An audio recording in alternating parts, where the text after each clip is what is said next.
people have a real issue with confidence and women of color, because people always, it's the first thing people say. Why do you think that is? People love Beyonce. I know, but is Beyonce almost not real? Is she almost like a caricature? Does that make sense? Like, I feel like if you see like, I feel like people have a real problem with conversation. It's like, it's the first thing, people who don't know me will be like, oh, you're so confident.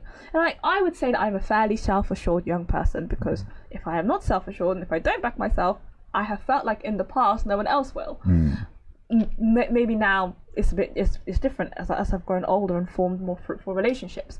However, it's the first thing people say. It's like, I wrote about it for Stylist magazine. I wrote about the strong black woman narrative. It's just, I remember being in Berlin with my best mate who lives there now. She lives the coolest life. But anyway, no, she goes, it's like, her friend who literally I'd met 10 seconds ago was like to me, you're such a powerful woman. What about me makes you think I'm powerful, love?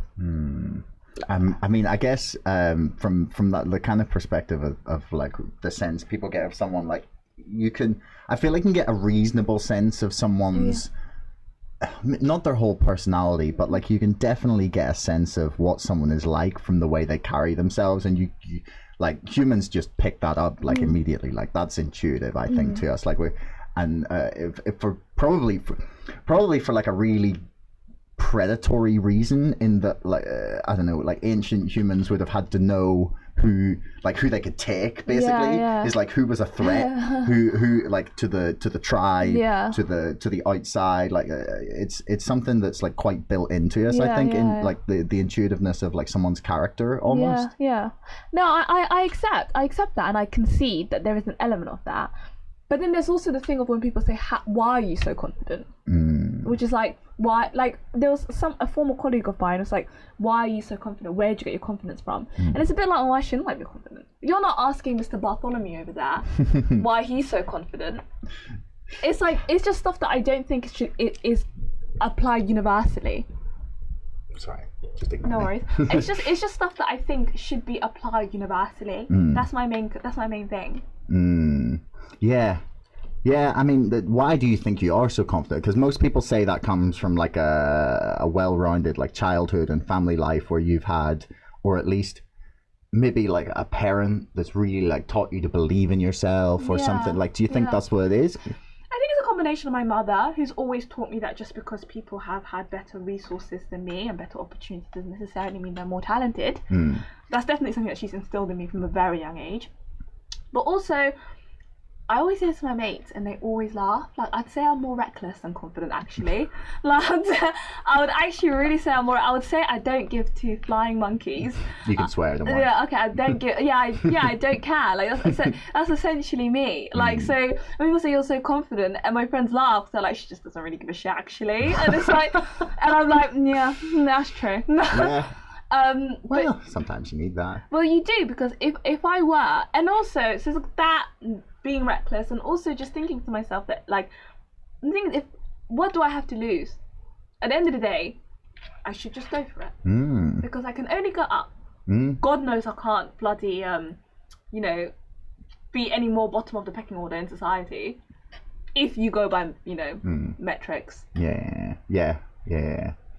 Yeah, I mean, I guess that's slightly different now. At least there's like some people who tend to go for like, and I'm not saying this is why you've been successful, but like, I don't know, people tend to go for diversity's sake sometimes, or some places, rather than like the meritocracy that it was like at least idealized to be before. Do you know what I mean? I do. But yeah, I'd say you're probably still on the money there with like saying that black women are probably still fairly low down on the pecking order, as you mentioned. Oh, absolutely. I mean, I'm like Somali, I'm Muslim, I'm a woman, I'm working class. Wow, you're really ticking all those boxes. Yeah, I am.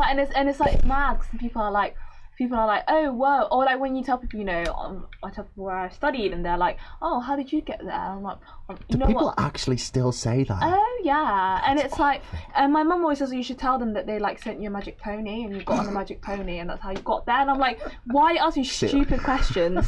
It's actually insane. How did I get there? What do you want me to say? that in exchange for sexual favors. What do you want me to say? And like, it's Oh, that's amazing. it's so maddening. Thanks for making it all the way to the end of the podcast. Don't forget our sponsor, ExpressVPN, and my book, Brexit, The Establishment Civil War, can both be found in the links in the description below.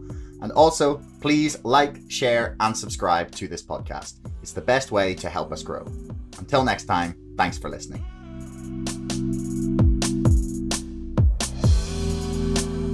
Screw the hedge funds. You can make as many rules as you want, but if there's no teeth behind them, what's the point? Well, like Citadel is potentially just gone in a few months. It feels like financial institutions, that they are all laughing at us by buying GME. Screw the hedge funds. Like, I will lose my entire investment if it brings them down. Why on earth, last May, could you buy the entire company for $200 million? What's been happening on Reddit and in social media and in the marketplace has never been seen before. I argue that nothing is off the table. There is nothing off the table when dealing with the volumes of money in something as big as the United States stock market. The hedge funds have clearly underestimated a group of people raised on Friday night World of Warcraft raids. Dark pools, they're another mechanism to manipulate and cheat. Mainstream journalists don't say these things for a number of reasons. One is their sources are the people that I'm talking about, and so they can't call somebody a crook. Super Stonk and the other communities that have emerged are a hive mind, the likes of which we have never seen before. It's madness and brilliance, insanity and genius all rolled into one.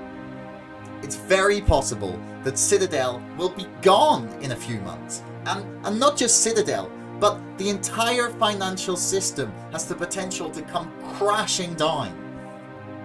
These crooks continue to gamble recklessly with the world economy, and this could be the moment that they finally get their justice.